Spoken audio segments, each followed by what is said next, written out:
मेरे JEE advance में 4709 rank आई और जेईई मेंस में 99.79 परसेंटाइल और बिटसेट में 330 मार्क्स आए। इन मोटिव उस वही कंप्यूटर साइंस लेना था, सॉफ्टवेयर इंजीनियर बनना था। इस केस में मैं ये कह सकता हूँ कि हम निजी कंपनी में काम करने के बाद हम टाइम नहीं दे पाते हैं। So thank to Matrix. बहुत ज़्यादा खुशी है क्योंकि आईआईटी क्लियर करना जो एडवांस क्लियर करना इतना आसान नहीं होता, फिर भी मेरे बेटे ने कर दिखाया। मैंने काफ़ी इंस्टीट्यूट देखे हैं, लेकिन मैट्रिक से मैं सभी बच्चों को भी यही कहूँगी कि मैट्रिक चुने तो ज़्यादा बेटर है।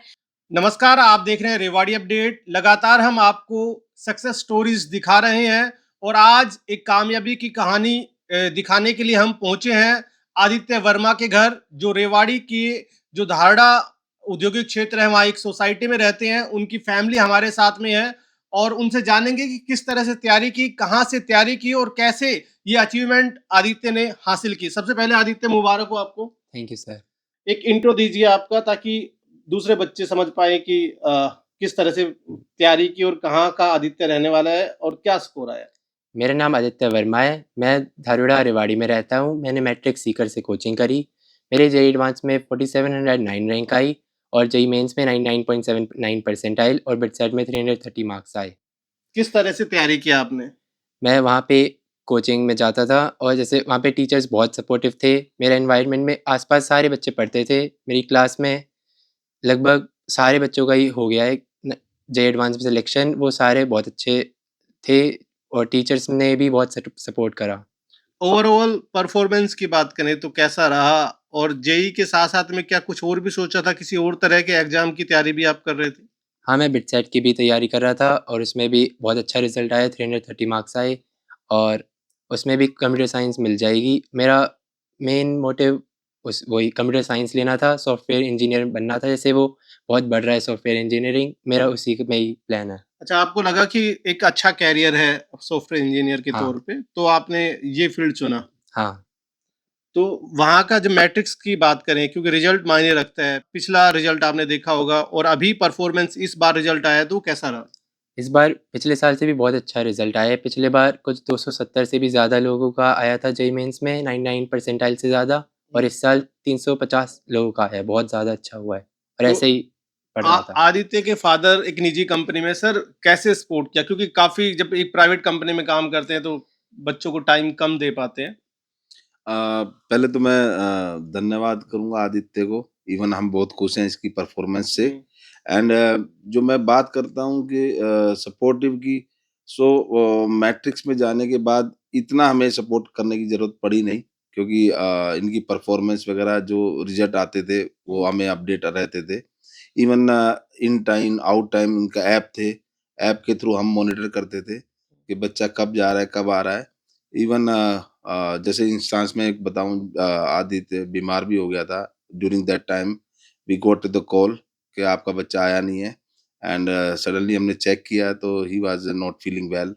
सो बट हम वी वर वरीड अबाउट के जो गैप हुआ 1 या 2 दिन का, तो उसमें ये कवर कर पाएगा, नहीं कर पाएगा। But thank you to teachers. तो उन्होंने जो एक्स्ट्रा टाइम लेकर के इनको दिया हुआ टाइम था, जो कवर जो रह गया था उसको कवर किया। सो कुल मिला के जो नॉर्मली पेरेंट्स का एक कर्तव्य होता है बच्चे के लिए कि काफ़ी टाइम निकालना पड़ता है। एंड इस केस में मैं ये कह सकता हूँ कि हम निजी कंपनी में काम करने के बाद हम टाइम नहीं दे पाते हैं। सो थैंक टू मैट्रिक्स जो उन्होंने टाइम दिया और क्या बच्चे को। मोटिवेशन कहाँ से मिला सॉफ्टवेयर इंजीनियर बनने का? क्योंकि हर घर में या हर बच्चे के पीछे एक कोई ना कोई बैकबोन होती है कि वो बताते हैं, कि मार्गदर्शन करते हैं कि आप इस फील्ड में करियर बना सकते हैं। तो और दूसरा, जब अब ये बच्चा कामयाब हो गया आपका बेटा, तो कैसा लग रहा है? मेरे को अच्छा लग रहा है। हाँ, ये देखते हैं कि बच्चा की किस फ़ील्ड में जाना है। जैसे मैं भी बीटेक में एक इंजीनियर हूँ। हुँ, एंड द बच्चे जो बचपन में पूछते थे, हम कहाँ जाओगे, क्या बनना है आगे फ्यूचर में? तो इनका कहना था कि हम इंजीनियर ही बनेंगे। हुँ। हाँ, सॉफ्टवेयर इंजीनियर, मैकेनिकल इंजीनियर, वो बाद में चॉइस बच्चा अपनी डेवलप करता है, अपनी फ्रेंड से डिस्कस करके, अपने आस-पास माहौल को देख कर के कि किसमें ज़्यादा तरक्की आ रही है, तो उस बेस पे बच्चा खुद डिसाइड करता है। सो मैं बहुत खुश हूँ। हुँ। तो उनकी मदर हमारे साथ में है। मैम क्या कहेंगे आप? क्योंकि सबसे पहले तो मुबारक हो आपको भी, और किस तरह से आप एक्सप्लेन करेंगे आपकी जो खुशी है?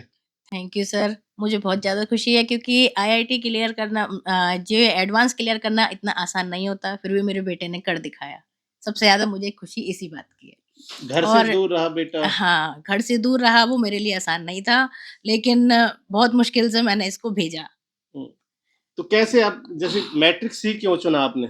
मैट्रिक का सर एक्चुअली में मैं गई थी सीकर ना देखने के लिए, वहाँ पे मुझे विक्रम जी मिले थे। वो हुँ, पहले आरपीएस में टीचर थे, हुँ, तो फिर उनसे मैं मिली थी ना, फिर के बाद मैंने देखा कि उसके बराबर में ही मैट्रिक है, तो मैंने कहा एक बार मैट्रिक देखना चाहिए। क्यों फिर मैंने सर मैट्रिक इसीलिए मैंने मैट्रिक चुना। हुँ। तो कैसा एक्सपीरियंस रहा आपका? क्योंकि आप घर रहते थे, बच्चा पीजी में रहता था जैसा आप बता रहे हो। हुँ, हुँ। तो एक रहता है कि बच्चा दूर रह रहा है, पीजी में रह रहा है, किस हाल में है, खाना खाया, पढ़ाई कर रहा है, नहीं कर रहा, तो कैसे कनेक्ट रहते थे? एक्चुअली में सर मैं जब इसको छोड़ने के लिए गई थी ना, तो मैं 2 दिन लगा कर आई थी पीजी में। तो हुँ, वहाँ का खाना-पीना, वहाँ का माहौल मुझे बहुत अच्छा लगा। वहाँ का सबसे पहली बात तो पीजी का था कि वो 9 ओ क्लॉक बंद हो जाता है। वहाँ से कोई बाहर ना जा सकता है, ना आ सकता है। हुँ, और वहाँ का मेरा पूरा अपडेट रहता था। और मैट्रिक का मेरे पास मैंने काफ़ी इंस्टीट्यूट देखे हैं, लेकिन मैट्रिक से मैं सभी बच्चों को भी यही कहूँगी कि मैट्रिक चुनें तो ज़्यादा बेटर है। क्योंकि कोटा में भी काफ़ी लोग हैं, हब है पूरा कोटा भी ना। हुँ। तो मैट्रिक का अच्छा है। और वहाँ की जो स्टडी का है, अब तक देखो हम इसका पूरी हो गई, लेकिन फिर भी वो जोसा वगैरह पूरा मतलब उन्होंने एक ग्रुप बना रखा है, उसमें भी सारा वो अपडेट करते हैं। मतलब आज भी कनेक्ट है अभी अपडेट भी। कनेक्ट हैं, हाँ, हुँ। आज भी कनेक्ट हैं।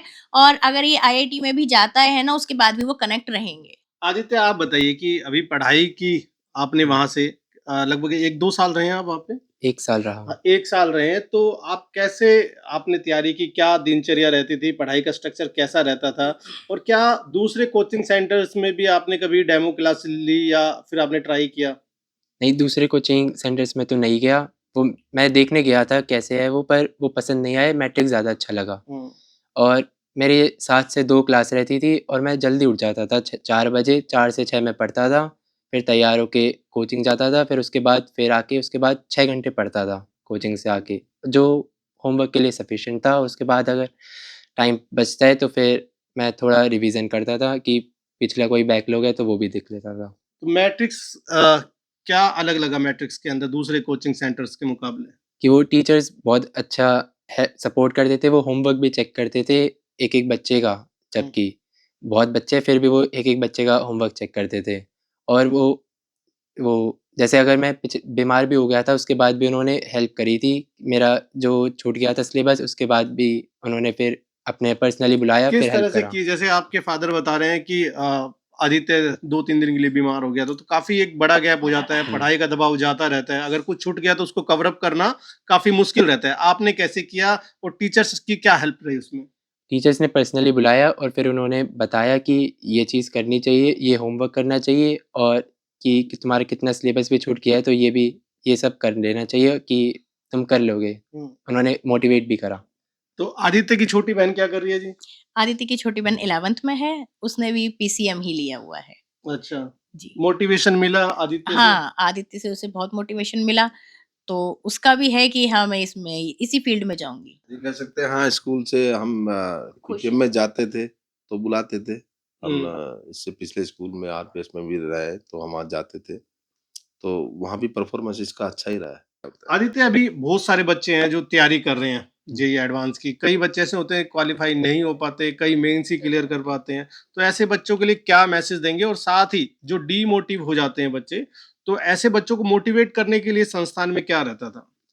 वहाँ पे टीचर्स हमेशा हमेशा बताते थे कि तुम कर लोगे और उन्हें एक्सपीरियंस भी है। उन्हें 15 साल का एक्सपीरियंस है कि उन्होंने बच्चे और देखे हैं, बहुत सारे बच्चे देखे हैं कि वो कैसे वो बहुत बेकार रैंक से अच्छी रैंक आ जाती है। तो उन्होंने ये सब मोटिवेट करा था मेरे को भी और कई लोगों को करा था। और दूसरे जो बच्चे जो अभी तैयारी कर रहे हैं उनको क्या कहेंगे कि क्या दिनचर्या रखें, क्या रोड मैप रखें? क्योंकि जैसे आप भी बता रहे हो कि आप फिजिकल एक्टिविटी तो ना के बराबर रह जाती थी। 1 हुँ, साल की मेहनत पूरा फ़ोकस करके हुँ। पढ़ना रहता है। तो उन्हें यही सजेस्ट करूँगा कि वो अपने टीचर्स को की सुनें कि उन्हें वो क्या कह रहे हैं, उन्हें अच्छे से फ़ॉलो करें कि उन्हें पता है वो क्या बता रहे हैं, वो अच्छे के लिए बता रहे होंगे। और यही है कि कम से कम 12 घंटे तो पढ़ना चाहिए दिन में। तो ये थे आदित्य वर्मा और उनकी फैमिली और जो एक अच्छे कॉलेज में उनका एडमिशन होने जा रहा है। फिर किसी दूसरे बच्चे के साथ दोबारा मुलाकात होगी, तब तक नमस्कार।